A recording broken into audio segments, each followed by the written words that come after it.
Most people don't stay poor because they can't make money. They stay trapped because they repeat the same financial cycle. But that cycle can be broken. What if the biggest reason most people never become wealthy isn't a lack of money? What if it's the system they repeat every single month? You earn money. You pay bills. You spend what's left. Then the next month begins. You work again. You earn again. You spend again. And the cycle continues. For years. Sometimes for decades. The frightening part is that this cycle can happen even when your income increases. You get a raise, but your expenses increase too. You get a better job, but you upgrade your lifestyle. You earn more, but somehow you still don't feel financially free. And eventually, you start wondering, why am I working so hard but getting nowhere? The answer isn't always simple. Becoming wealthy depends on many factors, including income, opportunity, education, circumstances, discipline, access to capital, and sometimes plain luck. But there are certain patterns that repeatedly keep people financially stuck. The good news is that patterns can be changed. You don't need to become a billionaire. You don't need to become an overnight millionaire. And you don't need to find a secret investment that guarantees wealth. You need to understand how the cycle works. Then you need to build a different system. The first problem is simple. Most people are trained to earn money, but not to build wealth. From an early age, we're often taught to study, find a job, work hard, and earn a salary. And earning an income is important. But income and wealth are not the same thing. Income is what comes in. Wealth is what you keep, what you own, and what can potentially continue creating value over time. Someone can earn a high salary and still have almost no financial security. Another person can earn a moderate income while consistently saving, investing appropriately, building skills, and acquiring productive assets. The difference isn't simply how much money comes in, it's what happens to the money after it arrives.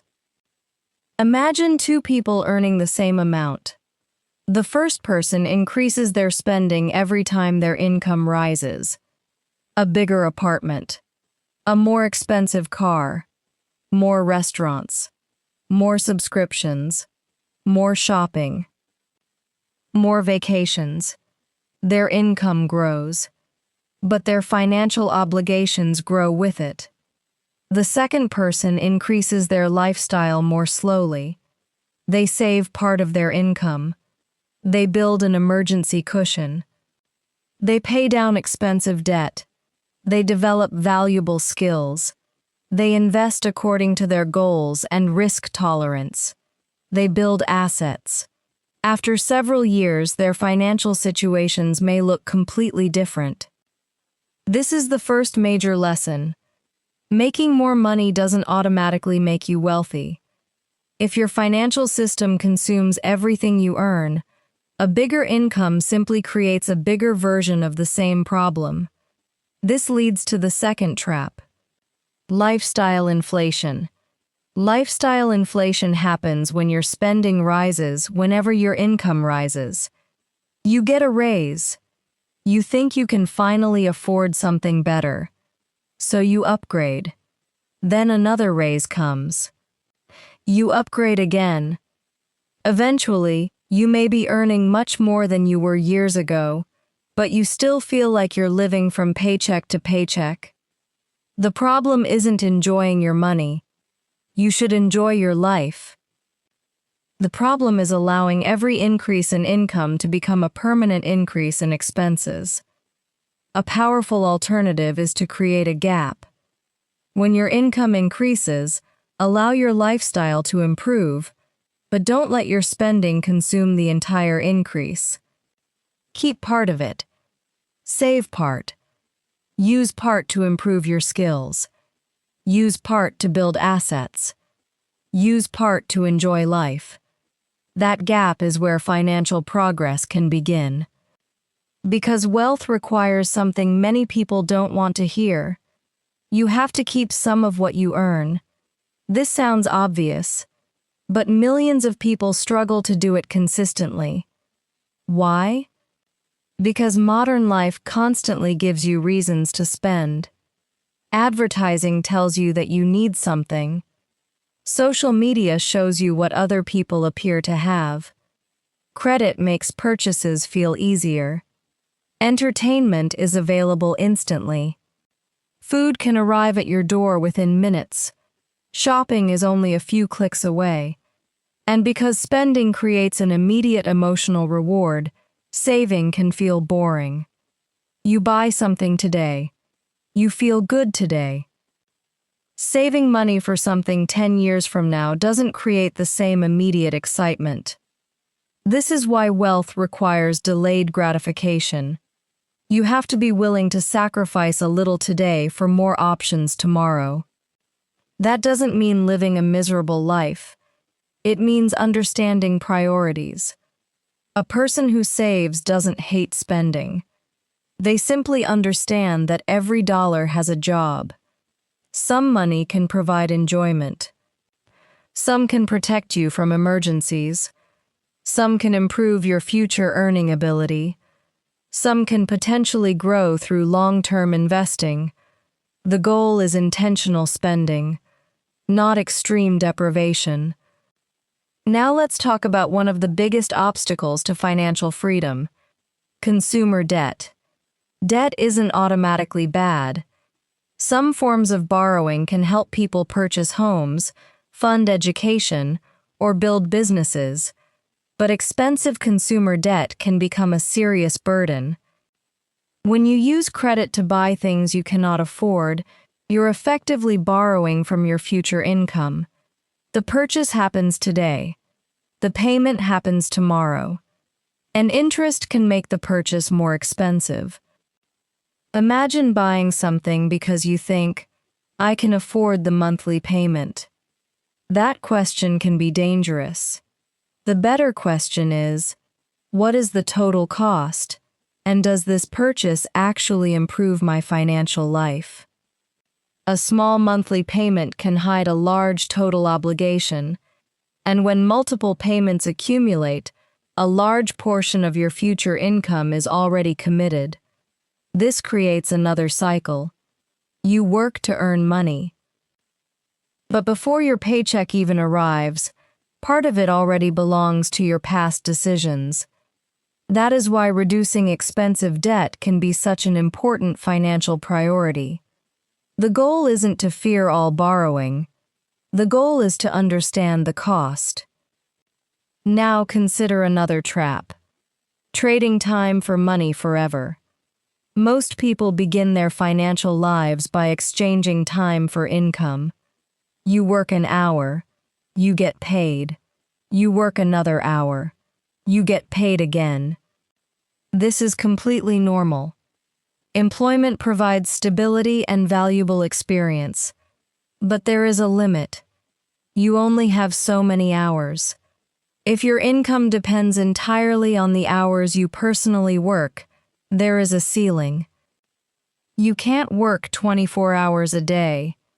This is why developing skills, systems, businesses, and assets can become important. The goal isn't necessarily to stop working. The goal is to make your work more valuable.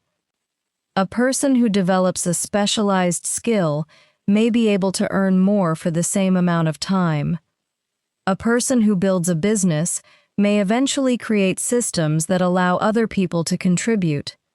A creator can produce content that continues reaching people after it is published. A person can create a digital product that can potentially be sold multiple times. An investor can potentially own assets that generate returns over time, although investments always involve risk. These are examples of leverage. Leverage means using something, your skills, technology, capital, systems, or assets to create more value than your direct effort alone could produce. And this is one of the biggest differences between simply earning money and building wealth. Wealth is often connected to ownership. If you only work for money, your income is closely connected to your time.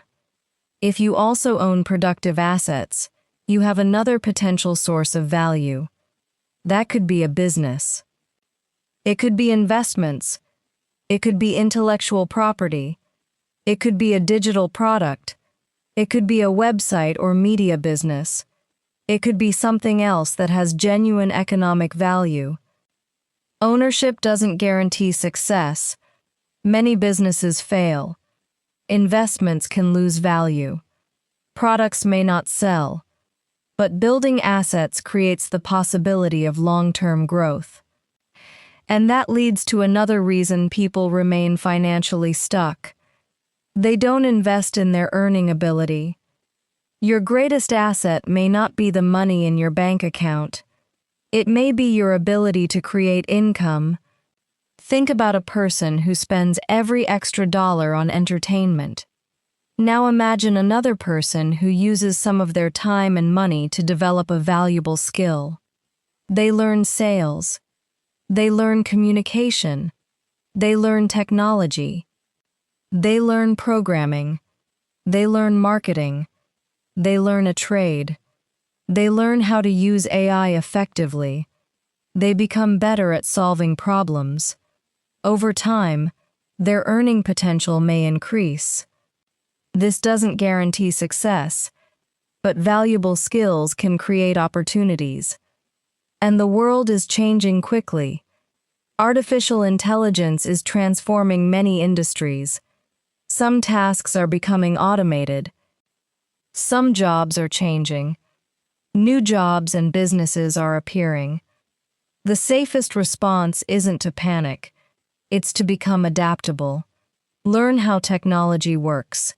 Learn how to use modern tools. But don't forget the human skills: communication, critical thinking, leadership, creativity, sales, problem solving, relationship building. These abilities remain valuable because technology is a tool. Someone still needs to understand the problem. Someone needs to make decisions. Someone needs to communicate with customers. Someone needs to build trust. Someone needs to take responsibility. The people who learn to combine technology with valuable human skills may have a significant advantage. But there's another trap that keeps people from becoming wealthy: short-term thinking. Most financial decisions are made based on how they feel today. Should I spend this money today? Should I buy this car today? Should I take this job today? Should I learn this skill today? Should I save this money today? But wealth is usually built through decisions that make sense over long periods. Think 5 years, 10 years, 20 years. A decision that seems small today can become enormous when repeated for years. Saving a little each month may not feel exciting. Learning a skill for 1 hour may not change your life. Reading one book won't make you wealthy. Creating one piece of content won't build a business. But repetition changes everything. The person who consistently saves has a different financial future from someone who never saves. The person who consistently learns has different opportunities from someone who never develops. The person who consistently creates has a different portfolio from someone who only talks about creating. Small actions compound. This is why patience is a financial skill. You have to understand that progress is often invisible at the beginning. A seed doesn't look like a tree. An investment portfolio doesn't become large overnight. A business doesn't become successful instantly. A skill doesn't become valuable after 1 week. But if you keep building, the results can eventually become visible. Now here's another major reason people stay stuck. They compare their lives to other people's highlights. Social media has made this incredibly difficult. You see someone driving a luxury car, someone buying a house, someone traveling around the world, someone claiming to make thousands of dollars a day, and you think, why am I not there? But you don't see the full picture. You don't know their expenses. You don't know their debt. You don't know whether the lifestyle is real. You don't know how long they've been building. You don't know what advantages they had. Comparison can push you into terrible financial decisions. You buy things you don't need. You take risks you don't understand. You chase businesses because they look successful. You invest because everyone else is doing it. You make decisions based on appearance instead of reality.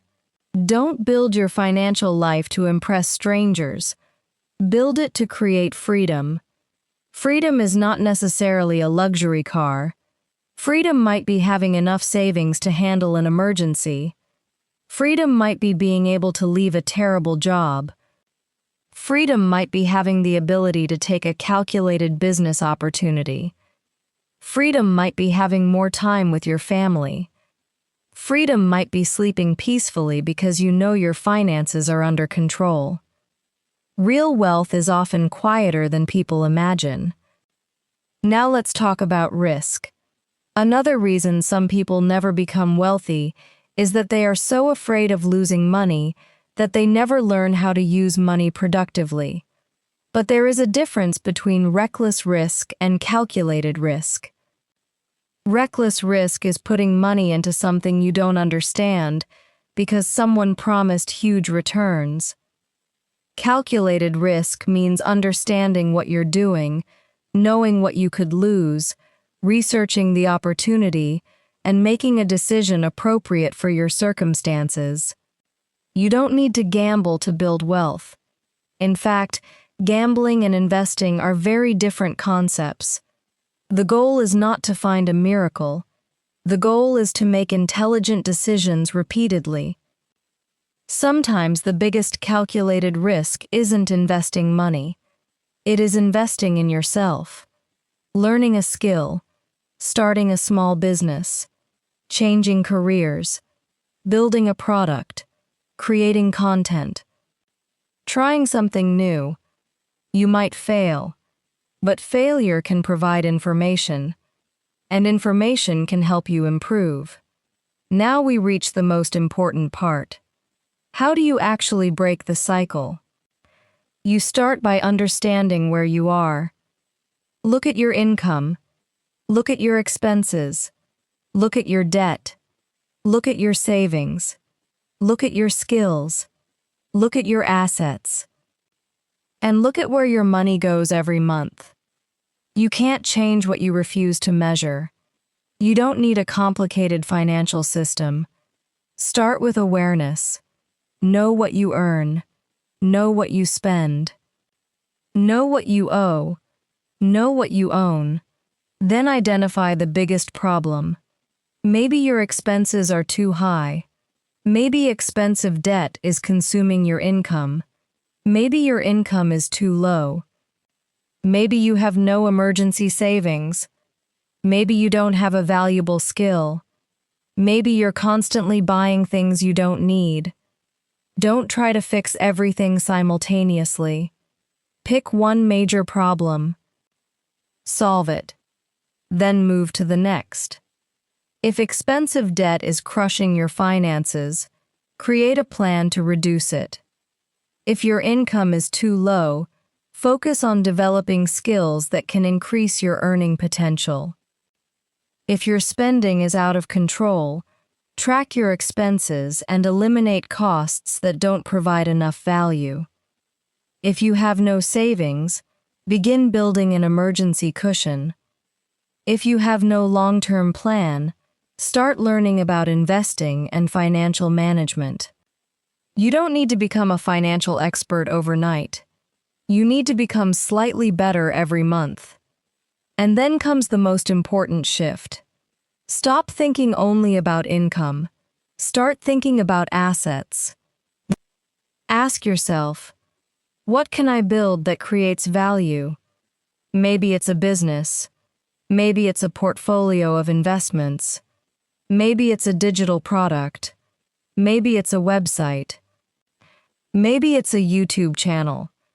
Maybe it's intellectual property. Maybe it's a valuable professional reputation. Maybe it's a skill that dramatically increases your earning potential. Assets can take many forms. But the principle remains the same. Instead of using all your energy to earn money today, begin building things that may create value tomorrow. This is how you start breaking the cycle. Earn, keep, learn, build, own, repeat.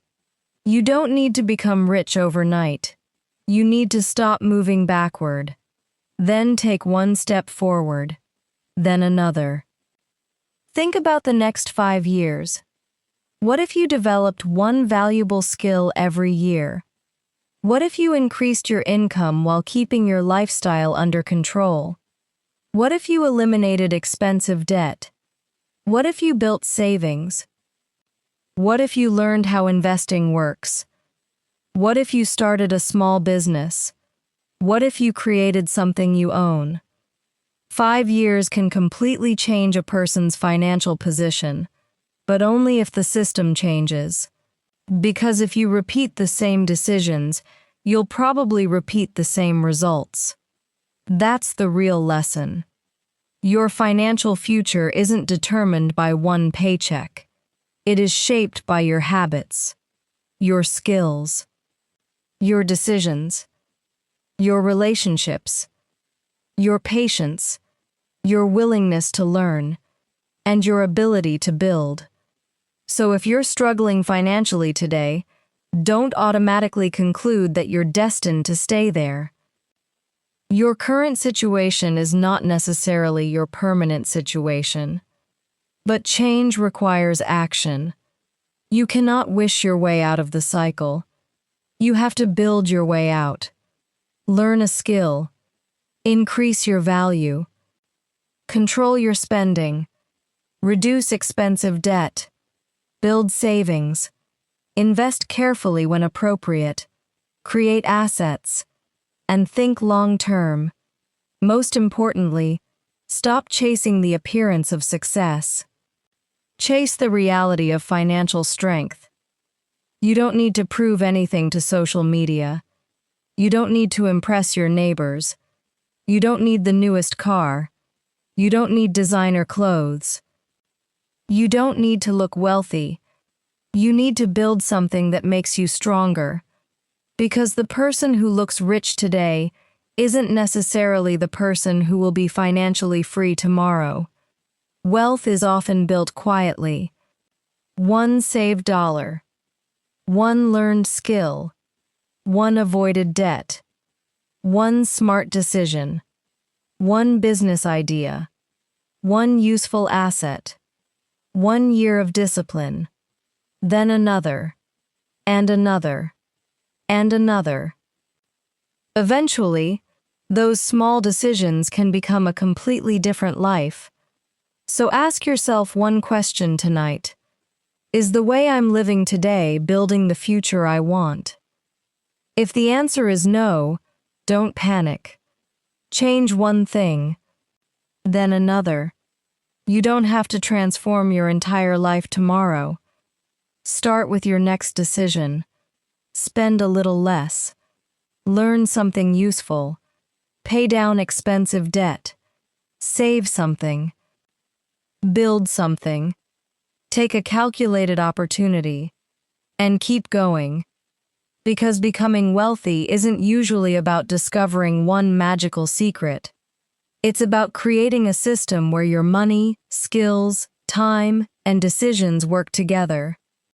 The goal isn't simply to make more. It's to keep more, grow more, own more, and eventually Depend less on every paycheck. That is what financial freedom really means. More choices, more flexibility, more security, more control over your time, and the ability to build a life based on your priorities instead of constantly reacting to financial pressure. The cycle can be broken, but it starts with awareness, then discipline, then action. Your income is important, but your habits are powerful. Your skills are powerful. Your time is powerful. And your ability to build assets may be the most important advantage you develop. So don't wait for the perfect moment. There probably isn't one. Start with what you have. Learn what you don't know. Build what you can, and improve every year. Because 5 years from now, you will still have a financial life. The only question is what that life will look like. Will you still be earning and spending everything? Or will you have built skills, savings, assets, and opportunities that give you more freedom? The choice isn't made in one dramatic moment. It's made through hundreds of ordinary decisions. Every paycheck, every purchase, every hour you spend learning, every opportunity you accept, every unnecessary expense you avoid, every asset you build, every time you choose the future over the present. Those decisions become your life. So break the cycle. Stop living only for the next paycheck. Stop spending every increase in income. Stop trying to look wealthy. Stop waiting for the perfect opportunity. Start becoming more valuable. Start building assets. Start building assets. Start building assets. Start building assets. Start building assets. Start building assets. Start building assets. Start building assets. Start building assets. Start building assets. Start building assets. Start building assets. Start building assets. Start building assets. Start building assets. Because wealth isn't built in one day. It's built one decision at a time, one skill at a time, one asset at a time, 1 year at a time. And your journey can begin with the very next decision you make.